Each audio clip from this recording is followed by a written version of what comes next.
Other questions will unfold. Basically, the committee has been working tirelessly for quite a long time now in order to make sure that on the 7th is on the 7th, and then nothing will change. Transported like Brikama, Tanje, Sanyang, and then etc. So we're going to be working on that. I think by now, Asan talked to me this afternoon that you are, is it the other one, Omar? Omar's friend or brother is the one printing the t-shirts. Yeah, so we need banners, and then the message on the banners are here, and then we have to discuss them. Of course, the police demanded for what we are going to be putting on the banners and on our t-shirts before we print them, but we're going to send it to them. Of course, that is fine, but we have to go ahead and print them as well, because they cannot change our message. They cannot dictate to us what message do we need to spread to the people. So basically, the messages that we're going to be looking at as a team, and then the message we want to send across, and the questions we want to ask are as follows. Let's discuss that quickly, and then before we forge ahead. Thank you. Okay. Thank you very much, Omar. My name is Yero Jallo, and I'm happy to welcome you all here. Well, I'm going to dwell on about our trip to the IG office, and again I'll be talking about the reason why we're organizing this demonstration. First of all, the reason why we're organizing this demonstration, we want to engage our government to what is happening right now, because we are all aware right now the security of this country is in a threat. Yeah, for the fact that we've been hearing a lot of voices about, coming from these deportees, threatening the country, that when they come here they will do this and that and that and that, you know. So who knows, you know, it could be false, it could be they mean it. So, and with all this, we didn't hear nobody came out, especially the government, to talk about it. So we being concerned, the concerned youths, as you all know, we found it very prudent that we all have to come out and then engage the government. How are we going to engage the government? Not in a violent manner, not in a violent way.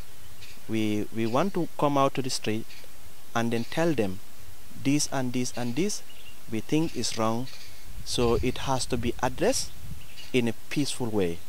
Okay, we are going to conduct this demonstration, but please, I would repeat and I would emphasize this demonstration it has to be a peaceful one. We don't assign no one to go and destroy someone's property, neither the government property, or insult individual. We are not there for that. We are all matured people. Like when we went to the police, we assured them that within ourselves, as you all know, we are all security people we are all security agents on that day. Come the very day, anyone who misbehave, we ourselves, we are going to arrest you, hand you over to the police, because we are not there to destroy properties. Any property that we destroy, it means we are destroying ourselves. And if you go and insult somebody, you are insulting yourself, or you're insulting your parents. Why? Who knows? Maybe the person that you're insulting is a friend to your father, or your brother, or your uncle. You know, the securities are there to will be there to protect us. Well, as of now, the permit has not been issued yet, but we are optimistic that they are going to issue the permit. Okay? So, on that note, please, whoever we are mobilizing, let us put this message across, that the demonstration, it is not, we don't want any violence, and we would never entertain any violence, because this is our country. We want we want to engage the government in a positive way, not in a negative way. So on that note, I'm sure it's just a repetition of what been said here, because thanks to God, we have sound-minded people who've been talking about the peace and stability of this country. So, and we all responsible. We are all responsible people. So, come that very day, or come the mobilization, you know, we want as many people as we could to attend this demonstration. But we don't want criminal, we don't want violent people. Whoever misbehave, we will take action even before the police and immigration and stuff like that. But when the police engage us, well, they brought in points that are really understandable.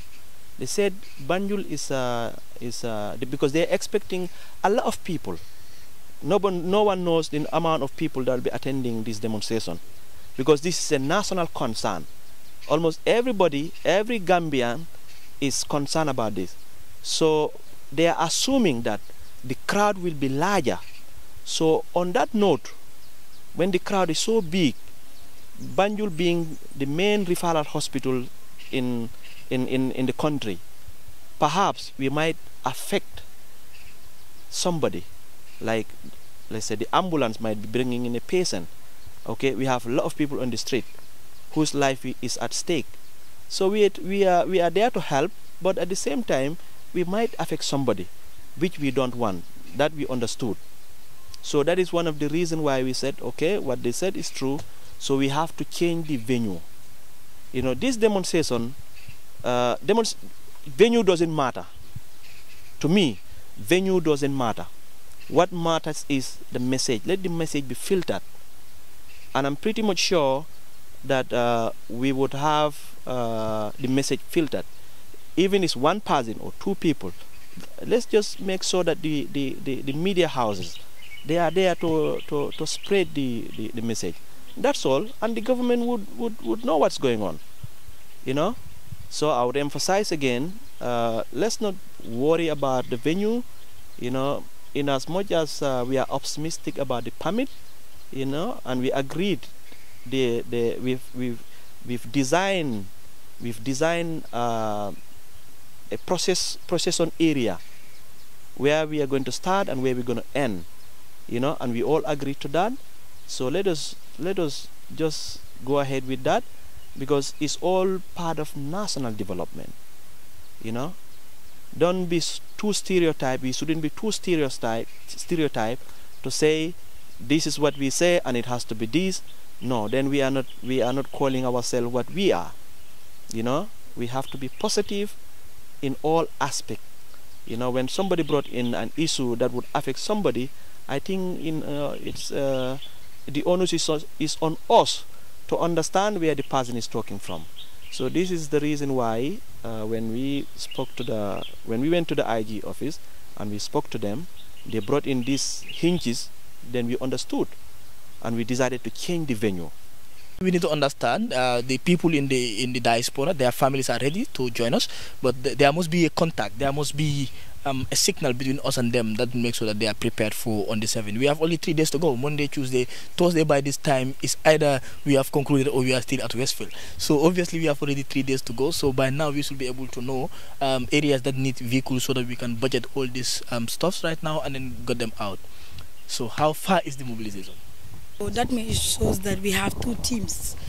So I advise him to come down today, but then I have been calling him since in the morning. His phone is off. But I have talked with him. So he said Wednesday 6 o'clock they will be in Bakau. But I have tried my best to encourage him to stop printing T-shirts and banners. That may bring confusion between us. Yeah, and he have agreed on that. I think we need to engage him. You may give us his number, and then we may want him to come beyond. If he comes 6 o'clock, anytime he comes Wednesday, we are going to meet him and we are going to engage them. We're going to have two T-shirts with 2. If he wants, if he has, Yeah, if what he can do is if he feels like he has the money to. So we will be expecting to come out. Okay. But then for my level, as I'm the only one coming from Picama, the area I know, that's why I'm talking of. That is why I was concerned for the message to be spread out through the media. Yes, yeah, if that is done, we may have more than 2 regulars in Picama. We are doing that today. Inshallah, by tomorrow morning, all the media houses and both print and. Ibo Town, yes. Okay. Okay. Ibo Town. Ibo Town. That's you, yeah? Dibakunda.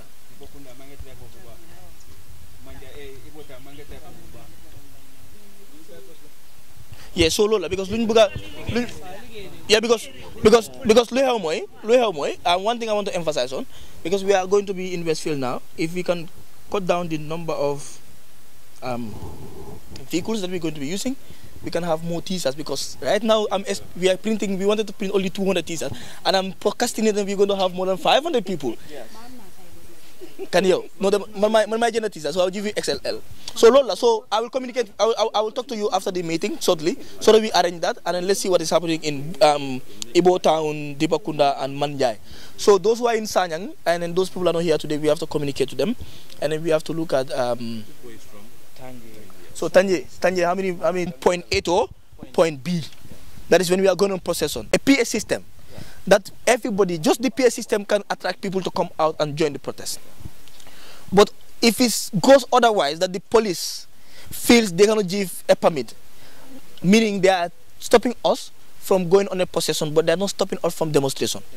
The Public Order Act of this country make it very clear that we need a permit when we are going on procession, or we are using a PA system, that's a public address system. But as far as we can gather at one place, we all know Westfield. We have all seen that monument. If we said we decided to go to that monument and enter that monument and give our speeches and say what we want to say, no police has the right to stop us, because we don't need a permit to do that. So that's an alternative. But I'm saying this to tell you, for me, I don't know of any other person. But for me, on the 7th, inshallah, I'm going to Westfield. And I'm going to say all the message, even if it's me alone, the message that need to go to the Gambia government, we read them. That's the stand. And everybody can do this. Let's talk to our families that are ready to come out. Let them come out peacefully. Let's use our banners. Let's use our signals. Let's use our T-shirt, and our message will go to the Gambia government easily, and the Gambia government will respond. So this is my point for now. So still now we have to talk about the mobilization. That's the most important thing. We are going to provide T-shirts, bro food.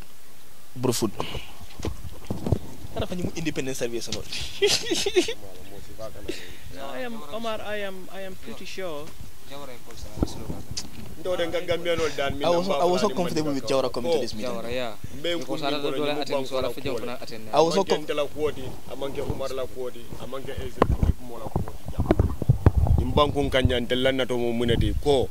Deportation mi alanka be lare ñom funding kel kan banko kan tel be man sakunda dan la wala min satina ye kuma fo ko to ya stop no funding kel fana ni mil be abroad ye fon soto nte mil fana be jam fana hakilo silano because ni na broda be santo aba kumbola abe disturb la ko nga wuli nga man sakunda dan min ba kan santo fo se stop no.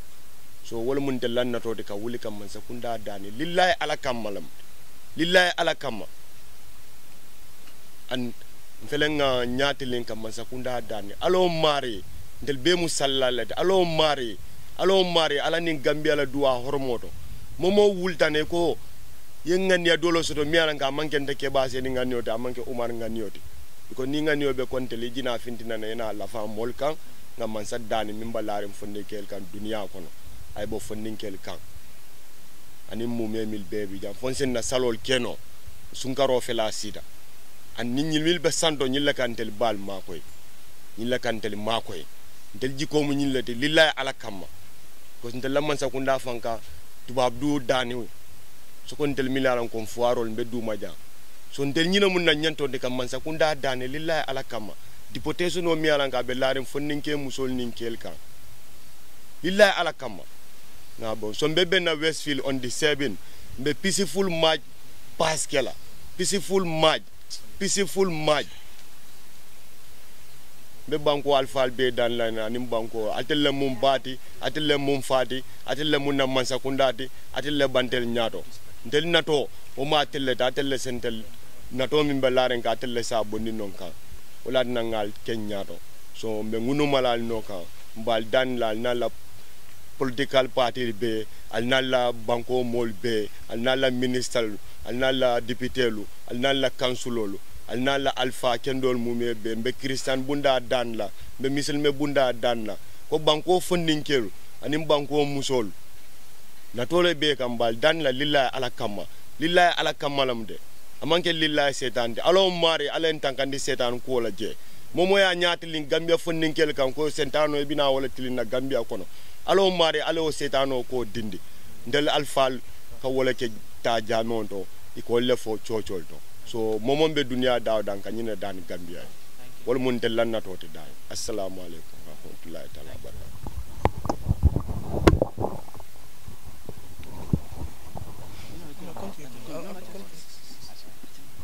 okay assalamu alaikum aka fo mo be konton biya ke tanya kontan ku wati pour kana mitindula and then kadiam about bankola kola kumata bakela because bi mimbe kerim banko ka manjere pour diamo la bara kumata pour ka funtinde moliaje because ku kunding nabe jama ko nabe maboro nabe funto man jama febo man ka jama la kairoti so wo kamala na kol ngey damuta nyama fa say man nen kol ko liro sutela tong la say ko be damen safo na sita l'islam bare min kumata je wolom na programme ul nga landi nyame nga sam because nga damuta nim bunyale kono anin horomo kono so nga labon kono kairo kono kumata bakela because in deportation on kaje ko ha tamalal bina kan imam fendi la woda man mantrat nan ko molbe demonstration ke kande amanke banko la tanko le fonde because banko man tra tankaring ba bi min to banko man tanka sile bina kudol fanan nati kam banko kan still banko la tanka balya kat la fale dora bu kamuru koma because momi ya famala ko rawa fatata tubabu du ay libe ba cross abe libe ko na kido sifa beja nyala anata bo libe adun daka cross kata italy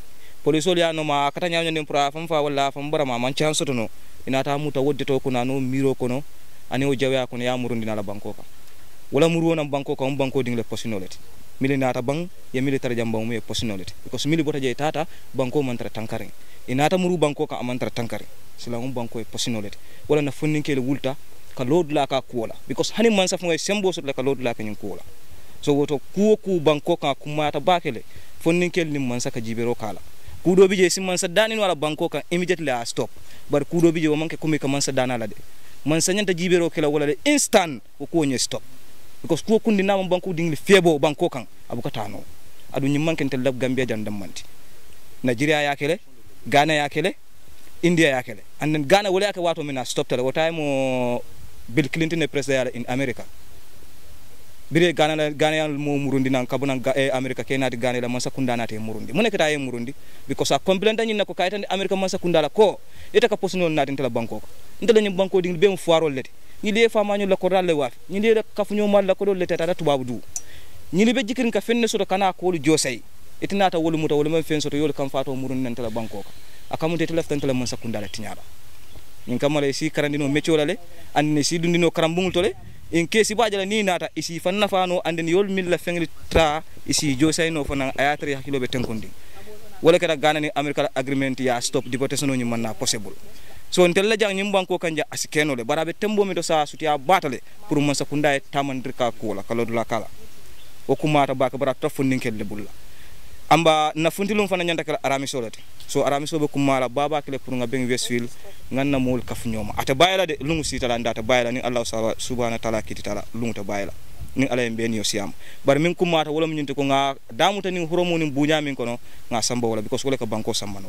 ni be silandi la banko la kola e ka horomo ni bunya la samba sako ni alfal be nyato ande mon sakunda bi fonninke leta mon sakunda because mon sa fonninke le be sir ninke ballo mi ta ke balle ka bar fonninke ananyum fonninke le ka dunyola ke ba ananyum ke balle ka dunyola fonninke dam ni dun tanyola ke balle ka si yajibe so nin tel kon tel man sakunda de baran ko mo be mo alfal de sila nin dun tanyola no alfal min be ko mo wala nyanta jibero kala ni dun tanyola munela min mu kesote ay bo nyota ay ko yimma sako sayen ko be dulamin to sayen akole a babatale andina nyaaji yo financier batale katu ndamul bina kan nyama man telefon aman kenya kayro le fangati andina mom sakunda fanan febo funto pour kata kan nak message bobu tamit nañ emphasize time bi dafa important ñu tassé fofu on time ñu dox fu ñu war a dox so ñëpp try ñu work according to nuñ ko wax nuñ agréé ak nuñ ko plané is that not true? Okay, so on that note maa ngi gërëm ñëpp once again si seen on your kind endeavors towards the successful of this event. Jërë ngeen jëf, thank you. Okay, coming yoro ya fanya mendro matara fanya fo liro sudi ala tongola mera kachala mera dokola because ni ajibe berinta umuna ngoto mani mbari nyoli en contact kabonang jaman ning banko ga meta biro tamo me dogo gam sa inventing tili sabada maltran ning Deportees so tema coming ka fanya mendek ama easy coming Gambian ol mandali bayla foni lumuta bayla alata bayla ni ala sonda foni tanga bayde wala italiya bay ngane Gambia wata bay ndewde Omar Kamara ndeda bay mamodo londe wandeda bayla so ñu nang adamoti and then we'll make sure that we have a lot of people to come out and then do this for us. It's about the Gambia talent mulbe second nang ama easy de because niata def ma ko kisi bakit pour nga may ko mo do set na mo yalan ko ya samba kampa may mo fula faje. Yes. So basically let's look at this. We cannot deny them as citizens, but we have to look at the environment. Same thing niata Gambia government ko lafta pamede ka mo fe ka na security mambamba. So security mambambang coming I was so shocked kaje ko ni modol ni bitaka ni bakwi ka kidol dile ke 40 kidolal e ke 40 kilolal e ka walking flakele jani ka tambi so ni wasa nan Gambia be frustrated be siri nyoka njang because der moment ta fon der fon kata school fo eta siri class ko fo be stress ring because of the kind of government we have, because of the kind of development we want. We are not seeing them. So basically al nga wakil dro ngaje kunyina na family mol kay mo wonding yesi mo tambo ni la ko rakon. It's possible. Mo woni ningana anga findi nang atekela sonka kudi atekela kuti abekela jelo ning kachalti nale akorosi ning